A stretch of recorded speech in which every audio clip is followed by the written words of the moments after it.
This is Kessben 93.3 FM, a new wave of excellence in radio. But George, let me come morning that to say. Major so, Mr. Speaker. And Bombo called dear. Nyame adom, nyame de ache. Very well. I don't pay Quabre at to say, assembly or at to say, and Puntu on 7 or at to say. Mr. Speaker, me da se. Kwabre boko. Nyame adom boni bi ani ho. Kwabre assembly no so igusu a to ne ma se de ebetimi ne bia. Na emum Kwabre fo na omo ani abre kakra. Omo aye adie nyina. Omo aye Kwabre fo aye adie nyina ne se President declare year of rose no. Anye anu asem keke.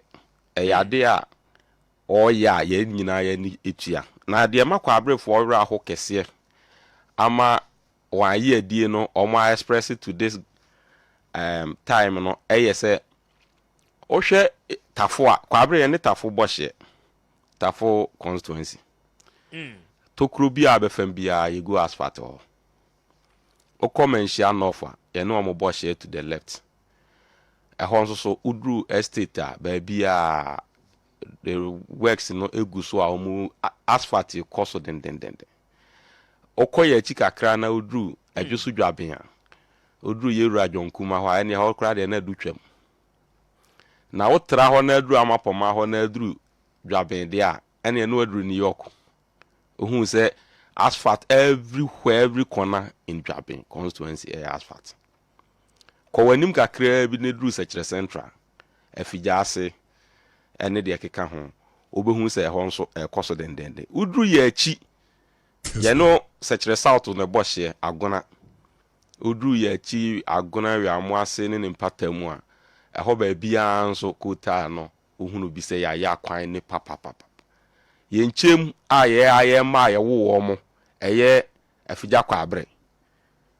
That constituency was carved out of Kwabre East. Okoku duru ho na ahwe ba bia oruaku so adwuma ekoso ho a now they were to Kwabre ho say with all our 86,000 votes that we garnered for the NPP party and the government, not a single kilometer of road and a facelifter. Very, very worrying and pathetic. Because Sabine one home modern the Ankenian King and I fan say, Kone Nkoyi. Nemum Abaya or ye juma to this level there, no quasimni. Nesse being so yasoa. We demand some explanations. Ese obi can be bichre. Ese ye tibi biase. Ede na ekos. I mean, ye boni aya ne say ye to about 86,000 at the ma government. Ohwe ye yaba ye to ye na. Ye bitimi de ye excess of our vote NDC nya 18,000.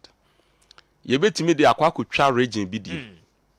But say ye de na aye kwan abokwan na se ma ye mfa so bia areho se caterpillar ye di kwan wi a ye so fa so bia be se ne de si low bed so nti ye ma ye mfa so bi no in fact ha adwen nti ya disre de nyina ne se Kwabre East ekwan bia ye wura mo akon ata be fa so a won so be ya kwan ni bia ma ye no omra me bi ma ye ne ye bre. In fact the atmosphere of Kwabre na nyefe ena enyanika na Kwabre fo se da bia me kan o mo asem ni wi a me kan kire o mo se nipa be wu ase kwade be fo wi enye hwe.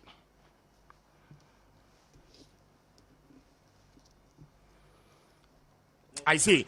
And see, but that's it. Now the point again, no, and it's consensus. What was in no George? Umrashe be Jenny Francisco Otin. Ede na warrior MC. Ede na warrior. Moka ana mo pribi wa ban mu na munya bi. Ananso se monkan mo mo so kra. Ya pribi se MC de oba e me fan se bosome kakra bi ni. Ti afi no aba. Na me kai se MC foforo no ho no. Dada no ho no. Oba bedru ya na ofre me ne etena se ese ye Kwabre itinerary rules no na ye hwe the number of kilometers that we have. enti yakofa feeder roads engineers ni ade yeah, this itinerary the whole Kwabre quantify roads about 97 kilometers. Any bridges a woman bibia any cost bibia nti uba there's a book in Kwabre kwan nyina woman ya quantify ni nyina ye eno na de akomi mampanimfo apia so akwa and I think say ebia MP nso de obeye bia onso ebia wa ya afa ho na emum si enya nhunu hwe ne de I mean o de aban no kura yemfa ne say MP ne ni bi Dabi o ka say Dabi George o ka say Dabi MP no woni bi say wo member of parliament no enti ede na asie wo lobby for a project na wonya project and now what precisely ana ekoso. Well, I'm not a spokesperson for the MP, and I cannot speak for the MP. But what I do know is that you are the presiding member of the assembly and not the MP's office. So the MP, yes. And I don't think the MP will sit down idly on country and now on pressure. And the meme who say, and come me the number session I make and say, young fan say MP no crowd, the young fan is in young fan say MC, ye chiche yama ebi. Enti say government and also was strategic thinkers what them or more say we need about 85-90 constituencies when they bank their votes into our account a bit me the yen yakopre kakra so a bit me the yen our any power see was for no juma at the backstage almost where the votes will come from to sustain the government they should be able to identify Kwabre East and come to our aid. It is same people call lobby and now on call lobby no. To me, it shouldn't be in the equation. I mean, say your party no governance no, answer na party ni be party, aban no be aban no. There should be a backstage, organization. Who say we have these 90 constituencies. When we get these 90 constituencies, by this percentage, near kopreka krawa high, we will be able to win power and sustain government. And to win power and sustain government, that is where Ese Abayana Nkasa Suomoto should be able to come to our aid, irrespective of MP Bell lobby and our own lobby, MC Bell lobby and our own lobby. The government must do the needful. This is what I'm talking about. I say, my member a year George, so now I feel minty and George. My main shas here in free hall, the allegation of a year culture of silence coming back into our republic. And I think Komodia, Ejina Soma, and the convener, Edema, Fix the Country movement. He's been remanded by the Ashaman Circuit Court. My main NTO, Ewasa, and Komone. Mr. Speaker, Medase, Mijidi say, Ghana ni bia ope oman yiye na ope ne nkoso no de ohwe ne se asumdwe amapa ebeba so ewo Ghana na ewo asumdwe ni mu no obi atimi aye na dwuma akoni nwuma so se de ono krape ene se de ne ho badwo na obetimi aye na dwuma eno ena Ghana ni bia dadwene na kakra obenya no watimi de ahwe na busua abɔ ne ho bra na saa asumdwe ya yeka ho asem no it's not a natural instrument. It doesn't come by itself. It's not something that comes automatic.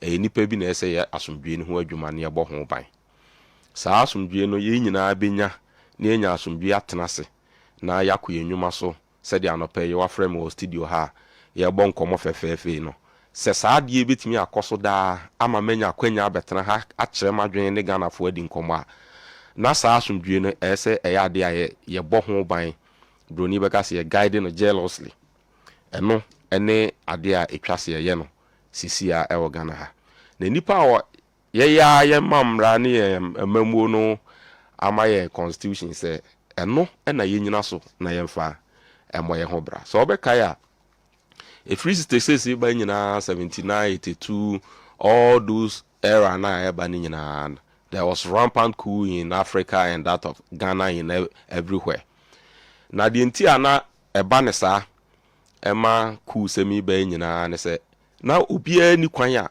obefa so abese san aban free say aban na ote so no ono di tuo na abetena so na tuo ne da ne nchen enti se obekọ ne nchen akwaje sa akonwa na obe pensesan e wa amamuo no mu a na etwa se ososo odi tuo na ekọ efi se untimi mfa wonsa enkonko ene obi a okuta tuo nkonko di akọ sabre ya yewumi ni ehun se never again, because it has never been possible for any of the military regimes, or how any can ho asem ni nyina, they leave the stage worsening the situation. Enti any never again Ghana for yes the epe sisi a ne se yen fa amamu a eye emra ne hyehyɛ da ho e democracy eno de ye wo bra obia betimi a kyerɛ wadwen na wasesa aban bi a wopɛ na saban ne ye ne ye bi na nkoyie ma na wo wani nye ho a ososo watimi anya daage na ososo wasesa emu ebra emre na so na sabre na enipa ni binom afa ne se sabre ye wo ekwan a ye fa so ye betimi aka ya asem bia emra bia nkyekere ye betimi aka bibia ye pe bia ye betimi aye bibia na some people parading themselves on media airwaves, the social media everywhere omufi se sa asomdwe a ye wei ne ebo ho ban ene amamuo pa nhyehyɛ a ekoso a democracy nhyehyɛ no se omo de esan se bibia anko ama omo se de omo penti no they begin to speak in a manner threatening the peace and security that we enjoy today. Now for no, either they come under the guise of journalism, being journalists, and also obeba as an activist, social commentator, whoever or however they may call themselves. Enti ubehu se oba oye patakuna odi udwan ngoma efra ne ho. Na yenue asem a okan ye a eno nti akofa asem abre no ama ya remande na enipa bi gina so say the culture of silence is coming. If there is cacophony in the system, there must be silence. Yentimi ntena se enhwe say security and peace that we enjoy today as people of Ghana no.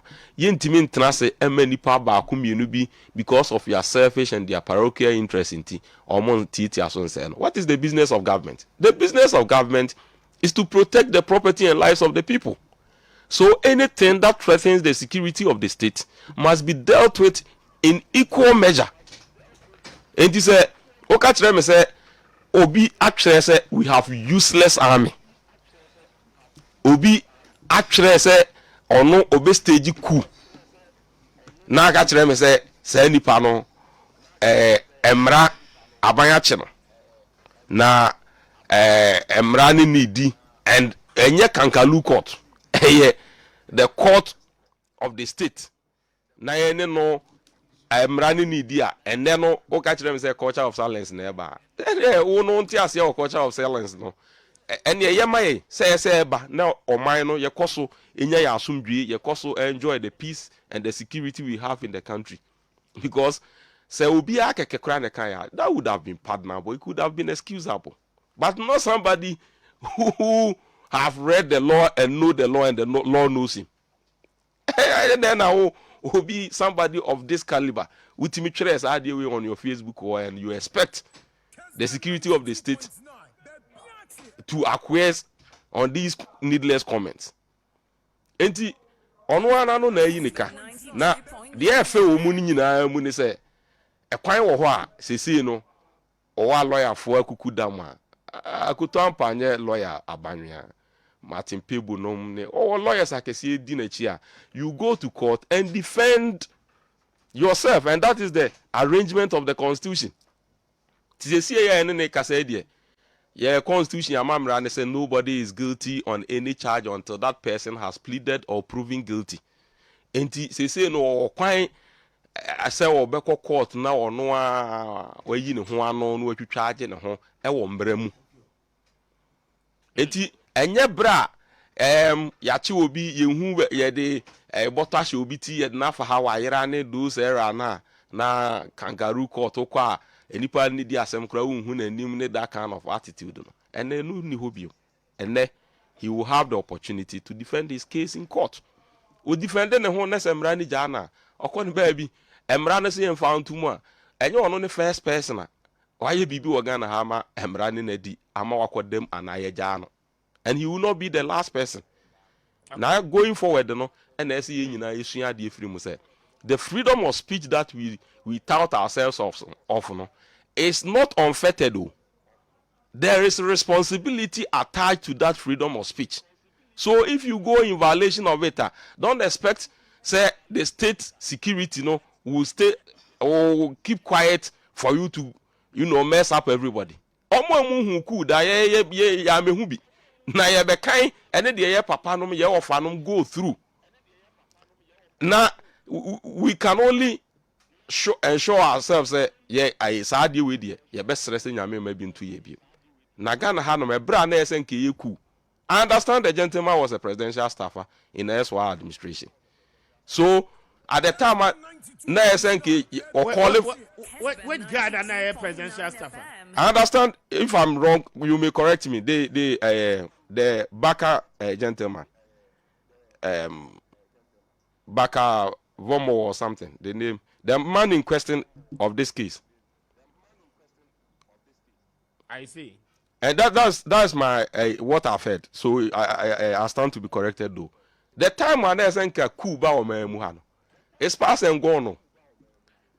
That was the nasa ono call kuwa. That time wanenka office and nearma things are hard today because of e-levy is being proposed and all that. That time na yeje condom tax or kuruma ni yeje second tax ni yeje kaya tax. Sabre na financial service tax wo na sabre airport tax ni adeno. Sabre no na ednien ka na o call bi ya. Na nke so ye that time. Was it because if it's correct, the information is correct that he was presidential staffer? Was it because that he was being fed with the taxpayers' money and that time he didn't see the harshness of the people? Time money at the sumu 5 years. Time mana Ghana for Medasi. Time mana Ghana for Nkura who school ma me ton 2 months and yet me do secondary school no. And no they were so he didn't call for coup. I mean, this is a joke of the century. Medasi. Mr. Medas, George, and George, Oppong a presiding member a Kwabri East Municipal Assembly representing the New Patriotic Party. And as we speak this morning, you tag for and send semno Eda soa no ewo strike no one more and calling it off. And it looks as if see no baby as you are doing in no edrono. And it's time you betting me a close it down. My member George, so George, my tio on this na afayen to us. Mr. Speaker, me that say no kwasim ni am say sa enkomodie we efa utak for nsem ho eye achedodo. Ena emwa obia because a teacher for nankasa no ebrebedru a omobes calling off on bekono there will be enormous pressure on them as meet timelines, calendar, whatever. Academic calendar is not waiting for anybody. Tiebesre ubia nsa umubia aban enye ne part na omutimi resolve this and pass as quickly as they can. Na you tagging so and take instance no on way the options ni because it looks as if it's becoming a stalemate. Omo yeah and say as a the mijina I'm not moving an inch on my demands or I'm not budging down. Ebanisa na akwa say you are doing something probably right but out of bad faith. Into your best say obia no who ewo sa negotiation the ministers involved, the lecturers, the UTAC leadership and all that making sure say they will come into consensus. Me worry kakra ewo sa situation here the impasse between the UTAG and the government if you listen to the UTAG very well enya dia e demande anase enema hia sesi obeka se nye direct service benefits no enye no na say omu demand sisi ase ebi ya ketua kam ye bibi MI bibi sa niema no na mum I think additional conditionalities be additional benefits be a omu hia and am say akam kakra na say omo aban no omo nya adwen a omo nya ma omo ntina omo tu anamo etisa tie besre aban chefo a wo mu no o eyeden ya de you tag ka no wanye ni nyina amom kra baby amom so the earlier the better na young mofra no so enya pressure too much because se koba ne sa at the end of the day they are going to be there at the receiving end afeni e pale syllabus no e pale in adwuma ni go omo so sa anti ban sa na enema nyina akwa ebuga and bibia nso eye man ye buga and the end results no enya papa and we need to churn out a quality and effective and efficient graduates a omoba abeso oman mu ye da achen ane omo enti de metimi aka fa ho ane se ye besre mpanifo de ne de ne chefa wo mu bia no omo emaye hu se chefa wo mu no na ekoba ne se ya na enipa bi no ayom hu dua broni no omo hye kire no omo bom kiti because of political advantage obi wo ha ewom lecturers no obenyi obi a oye NPP affiliated and as a sympathizer ubenyu obi o NDC sympathizer so eba ne say ya obi a oba also jagu ene de ekeka ho so sa niam ni nyina omo at the end of the day omo nwene mofra ne ho any parents ya omo ma na ewo ho sesie ya omo ho aka because strike by doesn't help anybody neither the lecturers the students the government the parents nobody benefits from it nti the eversren say aban keka ho no nya ne ntem na the obeye no ya you will meet either half full or whatever percentage you will meet with them no ya the almost omo je no udi bibi be mo omo ana udi bibi be ka omo there should be some concessions here and there ti abama no ho nyehye no onya ntem na you tag for no so leadership no people are taking a trend position many one of the lecturers edin komo can in confidence and no crowd them enter because I don't have his permission to put it out there. Inti Osha said the corner nipa be taking it too personal. So Osha comedy na course na nipa be taking it too personal. Tiesremo moma obia mwene the end results are urban home as Ghanaians, as people whose children have been entrusted in their care almost so ya about tiny be inti the omuhiano aban famomo nemum it seems that entrenched position chinchina trying there almost on wo omo kakra na going forward no yentiminye ema emofra ntimi ko school as earlier as possible as quickly as possible. Judge Medase, 5 seconds Ramenko. Why Medase say and this for mischief the omba no mo anya enye hwe na we there mekura wakeka bia na yura fi no o se wo mo ba mo beboa you tag for ama o ma ye den agro so afira no pa na no o se yen kai na no de no chok be si abakura mo ntimi provide bia ma primary school for mo ye dem akọ lecturers na you tag o the chok mo na kuro mu a soldiers for allowance na mutimi tum $1 na what and mo no engo ka so jaza ma mukaka ka so ya kemu because me o le minim so ya o le so jaza so they are civil you ntimi ka say useless army you can do that no me in fact o nkasa so da ne amfa me na dey mpeza me o nkasa basa do there o se be no share programmer me save because me kura no china na me top an no abrel ba wo no we good no nkasa basa so da me ko bi na amfa me edi ka bali sta ka me bi aka me Zuba and so da na mpeza me ko dey me dey na